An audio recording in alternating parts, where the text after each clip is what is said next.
Good afternoon. This is All India Radio and I'm Tanvi Taneja with the midday news.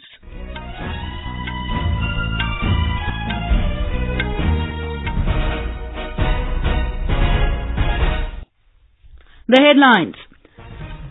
Prime Minister Narendra Modi launches BJP's nationwide membership drive, dismisses skeptics and asserts that $5 trillion economy is an achievable target. US corporate sector and Singapore Bank hail budget as inclusive and attractive for foreign investments. BJP wins both Rajya Sabha seats in Gujarat. External Affairs Minister S. Jaishankar and party leader Jugal Kishore Thakur elected. International Atomic Energy Agency to hold an emergency meeting in the aftermath of Iran violating 2015 nuclear deal. And in ICC Cricket World Cup, New Zealand enter semi-finals edging Pakistan out due to a better net run rate.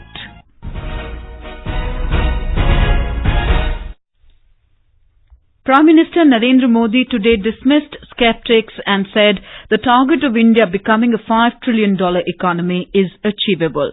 Addressing BJP workers in Varanasi, he said it is important to know about the $5 trillion economy because some people were casting doubts over the competency of Indians.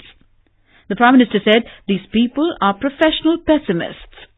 अब हम किसान को पोषक से आगे निर्यातक यानी exporter के रूप में देख रहे हैं। $5 ट्रिलियन इकोनॉमी के लक्ष्य को देश कैसे प्राप्त कर सकता है, इसकी एक दिशा बजट में हमने दिखाई है और उससे जुड़े फैसलों का ऐलान किया गया है।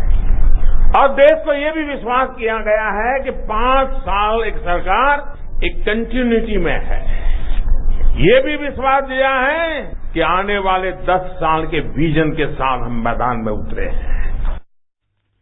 Mr. Modi also talked about the Union Budget 2019-20 and his thoughts on India's growth trajectory in the coming years. Referring to the provisions in the Union Budget, Mr. Modi said a new India was on the threshold for racing ahead. The Prime Minister launched Bharatiya Janata Party's nationwide membership drive in Varanasi. Mr. Modi kicked off the drive by giving BJP's membership to 5 people at Deen Dayal Upadhyay Trade Facilitation Centre in Bada Lalpur in his parliamentary constituency. The Prime Minister also released a toll-free mobile number for the party's membership, 8980 808080. The launch of the BJP's membership drive from Varanasi coincides with the birth anniversary of Jan Sangh founder Shyama Prasad Mukherjee. Our correspondent has more. Prime Minister unveiled the statue of former Prime Minister Lal Bahadur Shastri at Babatpur Airport of Varanasi. The 18-feet-long bronze statue of former Prime Minister is designed by Padma Shri Ramveer Sutar, who had designed the Statue of Unity also. By planting a sapling of people at Navgrah Vatika of Anand Kanan Garden of Harahua Primary School, Modi also initiated the plantation drive in the state. Before his departure, Prime Minister also spent some time at Man Mandir, a virtual experimental museum at Man Mahal Ghat, adjacent to the Shaswamed Ghat in Varanasi. The virtual experimental museum, established with the cost of around 11 crores, is designed to showcase different aspects of Kashi in a virtual environment. Sushil Chandra Tiwari, AIR News, Varanasi. Prime Minister Narendra Modi today paid tributes to BJP icon and founder of Bharatiya Janata Sangh, Dr. Shyama Prasad Mukherjee, on his birth anniversary. In a tweet, Mr. Modi said his contributions to national unity and integrity will always be remembered. The Prime Minister also posted a video on the life of Dr. Mukherjee on his Twitter handle. BJP President, Union Home Minister Amit Shah also paid tributes to Dr. Mukherjee. In a tweet, Mr. Shah said, Dr. Mukherjee is the unique symbol of patriotism, sacrifice and dedication, and his whole life was devoted to the unity and integrity of India. Senior BJP leaders including Ram Lal, Vinay Sahasrabuddhe, Meenakshi Lekhi and Shah Nawaz Hussain, along with party workers, also offered floral tributes to Dr. Mukherjee at the party headquarters. They also planted 5 trees at the premises of the party office on the occasion. Dr. Mukherjee was born on 6th of July 1901 in Kolkata. He was a prominent politician, barrister and academician and served as the Minister for Industry and Supply in former Prime Minister Jawaharlal Nehru's cabinet. Home Minister and BJP President Amit Shah is visiting Hyderabad today to begin a nationwide membership drive of the party. He will also attend a state-level meeting with BJP leaders at Shamshabad. About 5,000 membership drive in charges are expected to attend the meeting. Later in the day, Mr. Shah will attend a meeting with senior party leaders. More from our correspondent. To mark the occasion, the BJP state leaders had made all arrangements for BJP President and Union Home Minister Amit Shah personally go to the home of a commoner, Soni Naik, to hand over her party membership. About 5,000 membership drive-in charges from Hyderabad, Rangareddy and Medchal districts in the state are also expected to attend a meeting. Amit Shah will also hold a series of meetings with party leaders, and in his presence, several leaders from other parties are also expected to join BJP. Lakshmi, AR News, Hyderabad. The U.S. corporate sector have hailed the Union Budget 2019-20, noting that it is not only inclusive but also attractive for foreign investments. President of U.S.-India Strategic and Partnership Forum, Mukesh Aghe, said, the budget opens up the Indian market and encourages U.S. companies to invest more. At the same time, it ensures prosperity and growth for the lower sections.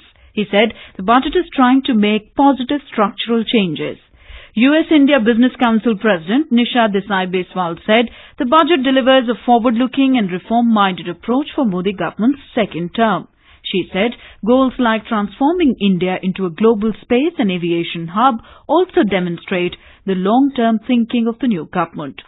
U.S.-India Chamber of Commerce President Karun Rishi said the mission to provide housing to all by 2022 has the potential not just for growth in downstream sectors such as cement and steel, but also for overall job creation in these vital industries. Singapore Bank said the budget marks a sense of continuity but also carries winds of change. In her reaction to Union Budget, Radhika Rao, economist at DBS Group Research, says the broader fiscal consolidation path was adhered to, along with the continuation of emphasis on improving infrastructure and welfare construct. About India's monetary policy, she said, as the government maintains fiscal restraint, this reinforces the view that another 50 basis points cut are likely in rest of the current fiscal. The Union Budget has proposed an outlay of over 62,659 crore rupees in the health sector in 2019-20. This is an increase of more than 18.67% compared to the budget of 52,800 crores during the last financial year. Union Health Minister Dr. Harshvardhan in a statement said that the increase reflects the importance accorded to the health sector in the country. He said the flagship program Ayushman Bharat has seen an increase of around 155% to 4,956 crore rupees. Former Finance Minister and BJP leader Arun Jaitley has said the general budget expands the roadmap on which the Prime Minister has built up India's growth story from 2014 to 2019. In a Facebook post, Mr. Jaitley said, the budget creates a political direction for an aspirational India and the economically weaker sections to get the basic amenities of life. He said the last 5 years had seen a lot of emphasis on infrastructure, and Finance Minister Nirmala Sitharaman, while presenting the budget, has rightly given top priority to infrastructure. He said India will continue to be the fastest growing major economy in the world. Mr. Jaitley said, unquestionably, the budget as a policy document lays down the roadmap for India to get back on track. This is All India Radio giving you the news. For quick news updates round the clock, follow us on our Twitter handle at AIR News Alerts. BJP candidates, External Affairs Minister S. Jaishankar and the party's OBC cell member Jugal Kishore Thakur have won both Rajya Sabha seats from Gujarat. While Mr. Jaishankar defeated Gaurav Pandya, Mr. Thakur defeated Chandrika Chudasama, both from the Congress. According to the Election Commission, Jaishankar bagged 104 votes, 4 more than the 100 BJP legislators in the state. 2 rebel Congress MLAs, Alpesh Thakur and his close aide, Dhaval Singh Jhala, cross-voted for the BJP. 1 MLA each from Bharatiya Tribal Party and the Nationalist Congress Party also voted for the BJP candidate. Mr. Alpesh Thakur and Mr. Jhala subsequently resigned as MLAs. The two Rajya Sabha seats had fallen vacant after Union Ministers Amit Shah and Smriti Irani were elected to Lok Sabha during the recent parliamentary elections. In a fresh blow to the coalition government in Karnataka, 8 Congress MLAs have reached the Speaker's chamber to submit their resignation. It is not yet clear whether they've already submitted their resignation letter in the absence of Speaker in his chamber. Anand Singh of Congress had submitted his resignation a few days back. In the legislative strength of 225 members in the Assembly, the present government has the support of 117 members, including an independent. The southwest monsoon has further advanced into the northern and central parts of the country. Light to moderate rainfall occurred yesterday in several states and the national capital, bringing relief from the heat wave. Monsoon made its onset over Delhi after a delay of 6 days, with the city recording 25 millimeters of rainfall till last evening. Talking to AIR News today, senior official of IMD, M. Mohapatra, said, monsoon has further advanced yesterday, covering most of the parts of the country, except West Rajasthan and some parts of Punjab. He said northwestern parts of the country have received rainfall in the past 24 hours. He said this rainfall activity is expected to continue for the next 2 to 3 days over northwestern India. Southwest monsoon has further advanced yesterday and it has covered most parts of the country except West Rajasthan and some parts of Punjab. It has been possible because of the development of the low pressure area on 9th, which moved across central India, and under its influence rainfall increased over northwestern part of the country. And during past 24 hours, northwest India, especially Jammu and Kashmir, Himachal Pradesh, Uttarakhand, Western Uttar Pradesh, Haryana, Chandigarh and Delhi, to some parts of Punjab, also recorded rainfall at many places, and isolated heavy to heavy rainfall has also been recorded. The UN's nuclear watchdog, International Atomic Energy Agency IAEA, has said that it would hold an emergency meeting on Iran's nuclear program next week, days after Tehran breached one of the limits set in a 2015 deal with world powers. A spokesman of the agency said in Vienna yesterday that the meeting of the Board of Governors, which follows a US request, would be held on 10th of July. Earlier, the U.S. mission in Vienna said in a statement that the American ambassador to international organizations, Jackie Wolcott, had requested a special meeting to discuss Iran's breach of the amount of enriched uranium it could stockpile. The IAEA confirmed earlier this week that Iran had breached the limit of 300 kgs for stockpiles of enriched uranium as stipulated under the 2015 Joint Comprehensive Plan of Action. On to sports news.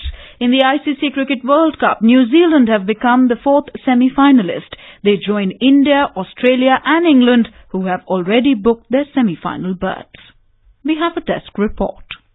New Zealand edged out Pakistan on the basis of a better net run rate to make it to the semis, despite Pakistan beating Bangladesh by 94 runs at Lord's last evening. Today 2 matches are scheduled. India will play Sri Lanka at Leeds. The match begins at 3 p.m, while South Africa-Australia match starts at 6 p.m. in Manchester. In badminton, Paripalli Kashyap enters semi-final defeating Francis Luca clear-bound in the semi-finals of the Canada Open Super 100 tournament in Calgary. Kashyap next faces Wang Zhu Wei of Taiwan in the semi-final tomorrow. However, it was curtains for Saurav Verma as he lost to Li Shifang of China. In the Wimbledon Tennis Championships, David Sharan kept the Indian interest alive by reaching the men's doubles pre-quarterfinals with partner Marcelo, quelling a spirited fight from Sander Gill and Joran Willigen. In archery, the recurve mixed duo of Atul Verma and Leshram Bombalya Devi made the bronze playoff in Berlin to brighten India's medal prospects in an otherwise disappointing campaign in the World Cup Stage 4. Aarti Rana, Sports Desk. And now, before we end the bulletin, here are the headlines once again. Prime Minister Narendra Modi launches BJP's nationwide membership drive, dismisses skeptics and asserts that $5 trillion economy is an achievable target. U.S. corporate sector and Singapore bank hail budget as inclusive and attractive for foreign investments. BJP wins both Rajya Sabha seats in Gujarat. External Affairs Minister S. Jaishankar and party leader Jugal Kishore Thakur elected. International Atomic Energy Agency to hold an emergency meeting in the aftermath of Iran violating 2015 nuclear deal. And in ICC Cricket World Cup, New Zealand enter semi-finals, edging Pakistan out due to a better net run rate. And with that, we end the midday news.